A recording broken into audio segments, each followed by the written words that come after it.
Moin Moin, hallo und herzlich willkommen zu einem neuen Video hier auf meinem Kanal. Heute gibt es ja eine Runde Shakes and Fidget. Heute gucken wir uns mal die neue Umfrage an. Ich glaube, die war in Bezug auf den World Boss.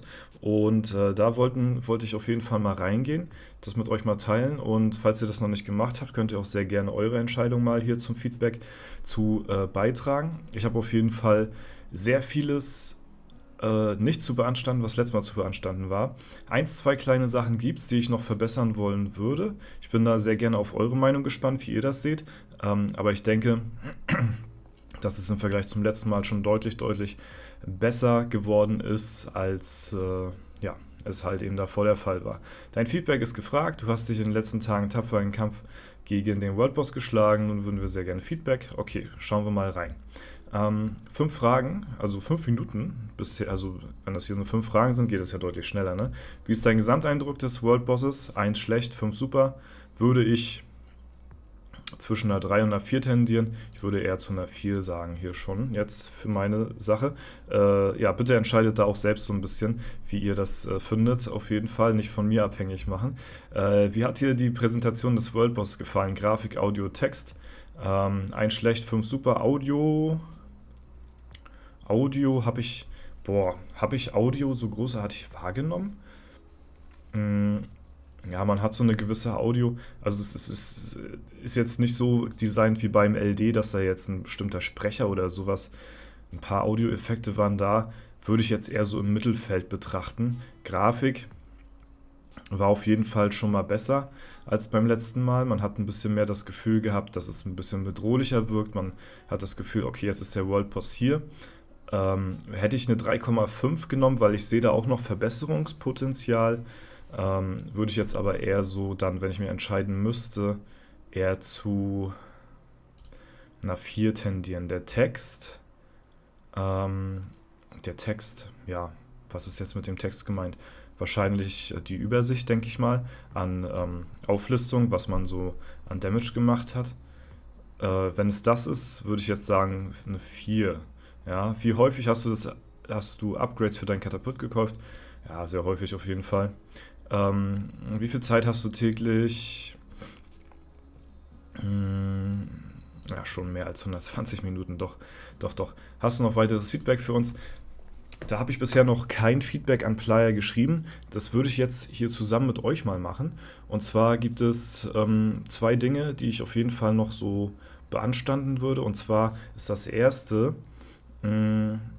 der kritische Schaden. Also es ist teils wirklich ziemlich random, wie die Crit-Treffer passieren. Und da finde ich, könnte man ein bisschen entgegenwirken. Es gibt manche, das sind so die meisten, was ich so gehört hatte, die haben ein 55-prozentiges Katapult ausgebaut. Ja, also 55% spreche ich von der kritischen Trefferchance. Die sind damit einigermaßen okay gefahren. Dann gibt es welche, die haben fast gar kein Glück damit gehabt.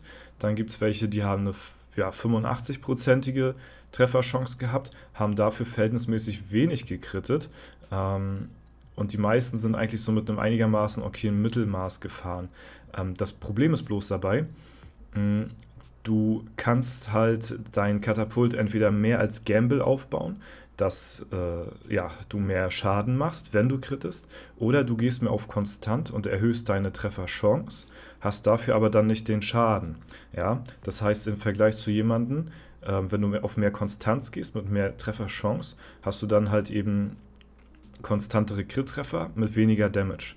Wenn jemand auf einen Gamble geht und sagt, okay, ich nehme weniger kritische Trefferchance und mit mehr Schaden, dann kann denjenigen, der mehr Schaden potenziell austeilen kann, auch mehr potenziell an Kriegsbeute bekommen, wenn er halt eben Glück hat. Das ist eigentlich dasselbe Grundprinzip wie mit volatilen Klassen, PvP, PvE-Klassen, Serverstart-Klassen.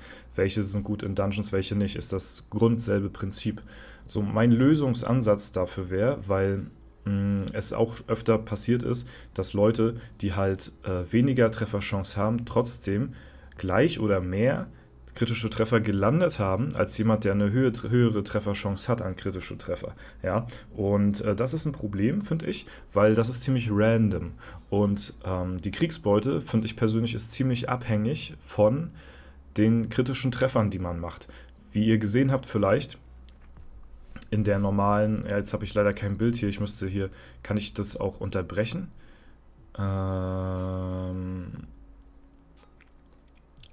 Ich hoffe mal, ich kann das, kann ich das denn, wenn eine Feedback-Umfrage jetzt abbrichst, gehen deine bisherigen Antworten verloren? Ja gut, das ist kein Problem. Aber ich kann trotzdem, glaube ich, hier nochmal das Feedback dazu geben. Ja, wenn nicht, dann schreibe ich denen das auch später. Das muss ich jetzt hier nicht mit einem Video haben. Und zwar, wenn man hier jetzt halt den World Boss betrachtet, dann sieht man, selbst wenn hier Spezialangriffe sind, die kritischen Treffer sind überwiegend haben deutlich mehr Damage als eben die normale Angriffe oder Angriffe, die nur einen Spezialangriff haben. Ja, und Spezialangriff liegt ja, wenn voll ausgebaut ist, bei 25%, was jetzt auch nicht unbedingt viel ist, okay? Hier sieht man das ganz gut. Ja, wenn ein Crit-Treffer kommt, ultramäßig viel Schaden. Wenn kein Crit-Treffer, ist der Try eigentlich für die Mülltonne. Ja, also das Problem dabei liegt oder darin begraben, dass den Crit-Treffern zu viel Wert gegeben wird, als wenn die halt nicht einen kritischen Schaden austeilen. So. Und mein Lösungsvorschlag wäre da, und da würde mich mal eure Meinung interessieren, dass, jetzt haben wir leider keinen Katapult hier aktiv, sonst hätte ich euch das auch mal gezeigt, dass man quasi den Basiswert, der ja bei 5% liegt, bei der Trefferchance, der Basiswert liegt bei 5% und dann kann man das ja verbessern durch Katapulte, dass man den Basiswert der kritischen Trefferchance leicht anhebt. Muss man dann schauen, wie es so balancing-technisch ist, vielleicht auf 10, 15% oder so, dass da der Basiswert steigt für die Trefferchance. Allerdings die Wahrscheinlichkeit, die man sich durch Katapult-Upgrades kaufen kann, minimiert wird. Das heißt, beziehungsweise nicht bei den kritischen Treffern, sondern halt beim Schaden so. Also eventuell, dass die kritische Trefferchance erhöht wird und der Basisschaden auch leicht angehoben wird, dass, wenn man jetzt zum Beispiel nicht kritisch trifft, trotzdem immer noch einen guten Basisschaden hat, dass man nicht komplett untergeht.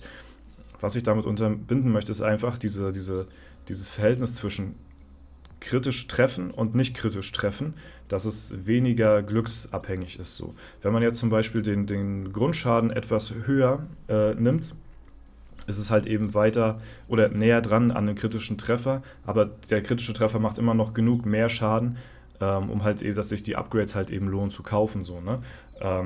Und wie gesagt, mein Vorschlag wäre da einfach, dass man sagt, okay, man erhöht den Basiswert für den Schaden, aber die Spanne an Schaden, die man kaufen kann durch die Katapult-Upgrades, wird minimiert.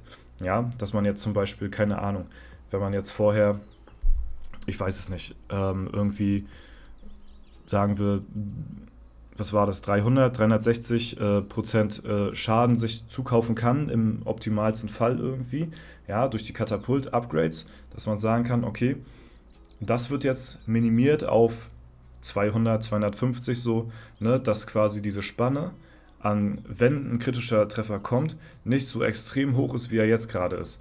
Würde man unterbinden, indem man den Grundwert hochschraubt und das Potenzial von den gekauften Upgrades etwas minimiert, damit man halt eben ja nicht so ein Ungleichgewicht hat. Es ist halt einfach ein kompletter Gamble und ich finde es ein bisschen zu RNG, zu glücksbasiert, wie hier der Damage ausgeteilt wird. Ja, also das ist so ein bisschen, finde ich, ist so ein Kritikpunkt, den ich auf jeden Fall habe. Du hast hier halt manche so eine Angriffe dabei, die sind komplett Mülltonne, ja, weil du halt dann einfach kein Glück hast.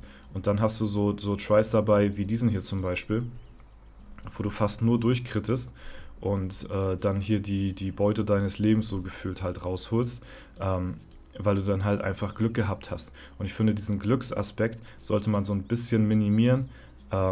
Es soll auch nicht so sein, dass jetzt alles gleich ist. So, ne? Also das finde ich auch, nicht jeder Angriff soll jetzt gleich aussehen, das finde ich auch irgendwie doof. Aber zumindest die Spanne, was an Werten möglich ist, sollte ein bisschen minimiert werden und dafür die Basiswerte ein bisschen erhöht werden. So.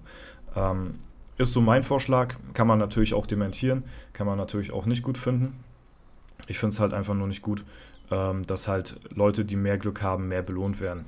Das ist halt, das ist ein bisschen RNG-mäßig und du kannst den World Boss top spielen, wenn dein Gegenüber genauso den gleichen Playstyle hat wie du und einfach mehr Glück hat, dann hast du halt verloren. So, und das ist, finde ich, halt ein bisschen doof, ähm, das dann so auf glücksabhängiger Basis hier zu gestalten, beziehungsweise ist es okay, dass hier ein Glücksfaktor drin ist, nur sollte der minimal leicht reduziert werden, meines Erachtens nach. Ja. Der zweite Punkt, den ich eigentlich so als Kritik auszusetzen habe, ist folgender.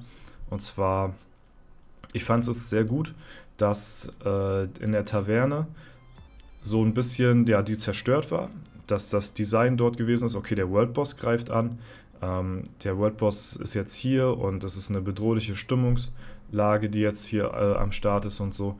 Das World Boss Design an sich war auch besser als beim letzten Mal. Die World Bosse waren viel schöner designt und beziehungsweise auch ein bisschen bedrohlicher so.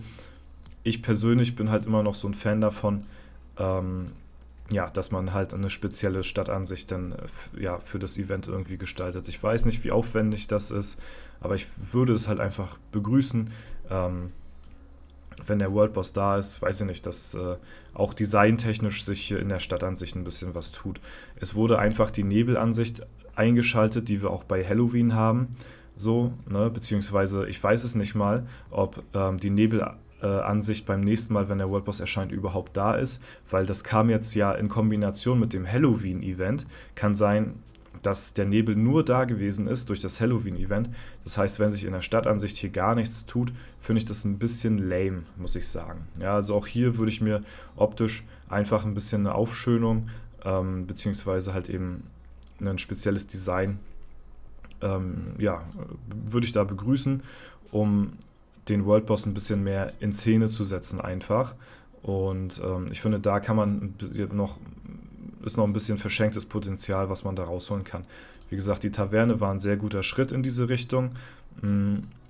Stadtdesign technisch, vielleicht verfolgt ihr ja meine Videos schon ein bisschen länger, wisst ihr ja, dass ich schon lange der Verfechter davon bin, dass hier ein bisschen sich was tut, dass es nicht so statisch alles wirkt, dass man mehr Ansichten reinbringt in das Game, ne? Dass zum Beispiel hier irgendwie, keine Ahnung, wie durch so einen Kometenschlag, wenn der World Boss da ist, hier einfach so ein bisschen ja, so Streifspuren irgendwie auf dem Boden sind, bisschen die Gebäude zerstört sind, zwei ja, Einwohner hier in der Stadt sind, die so ein bisschen Angst haben oder so. Ne? Genauso wie bei der Winteransicht alles hier mit Schnee bedeckt ist oder ja, zu Halloween halt diese Nebelansicht ist sehr cool, ist halt einfach zu wenig. Ja, wie gesagt, im Herbst so ein bisschen die Bäume ein bisschen bunt färben hier. Im Sommer kannst du hier so ein paar ja, Features ins Game bringen, dass Leute hier im See irgendwie rumschwimmen oder so. Ne? Einfach ein bisschen mehr Variation.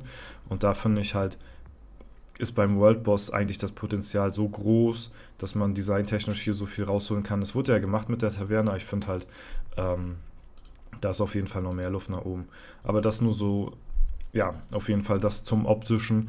Wichtiger finde ich natürlich, dass beim Game Design und beim Balancing alles passt und deswegen ist auch der erste Punkt für mich persönlich eher der wichtigere, den man sprechen sollte, als jetzt das Design.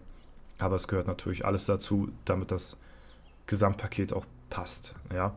Also wie gesagt, so um das mal so kurz zusammenzufassen, mein Feedback zum World Boss wäre, den Grunddamage ein bisschen hochschrauben und das Potenzial, was man an Damage durch die Käufe tätigen kann, etwas minimieren, damit die Spanne zwischen Crit-Treffern und keinen Crit-Treffern nicht zu hoch sind, damit man halt einfach ja, ein bisschen diesen Glücksspiel entgegenkommt, diesen Gamble, der oder der hat jetzt einfach mehr Glück als ich oder so, ja, und im Prinzip kann man das nicht beeinflussen, ne? Ja, auf der anderen Seite verstehe ich halt, wie willst du dein Katapult ausbauen, dass man da halt diese Freiheiten lässt, ne? Zum Beispiel, okay, gehe ich mehr auf konstant, gamble ich mehr, am Ende des Tages liegt es ja auch an einem selbst, auf was für ein Play-Typ man ist, was für ein Katapult man bauen möchte, mit wie viel Risiko willst du da rangehen, ne? Das verstehe ich auch. Ja, aber in dem Fall sollte da der Gamble nicht belohnt werden, sag ich mal, falls man dann doch gegenüber jemandem, der eher auf konstante Crit-Treffer geht, dann einfach dann mehr Glück hat und den dann outperformt. Ne? Genau. Auf der anderen Seite, wie gesagt, es sollte auch nicht das beste Katapult geben, weil dann wäre das Event auch irgendwie langweilig so. Aber ein bisschen so an den Schadenswerten, denke ich mal, kann man trotzdem so leicht dran feilen. Ja, das auf jeden Fall so von meiner Warte aus her dann. Jo, lasst mich gerne mal wissen, wie ihr das Ganze seht. Vielleicht seht ihr das auch komplett anders. Kann ja auch sein. Dann ist das natürlich auch vollkommen in Ordnung. Aber das erstmal soweit von meiner Warte her. Wenn es euch gefallen hat, lasst gerne eine Bewertung, Kommentar dazu da. Ansonsten wünsche ich euch noch einen super schönen Tag. Vielen Dank fürs Zuschauen. Haut rein und bis zum nächsten Mal.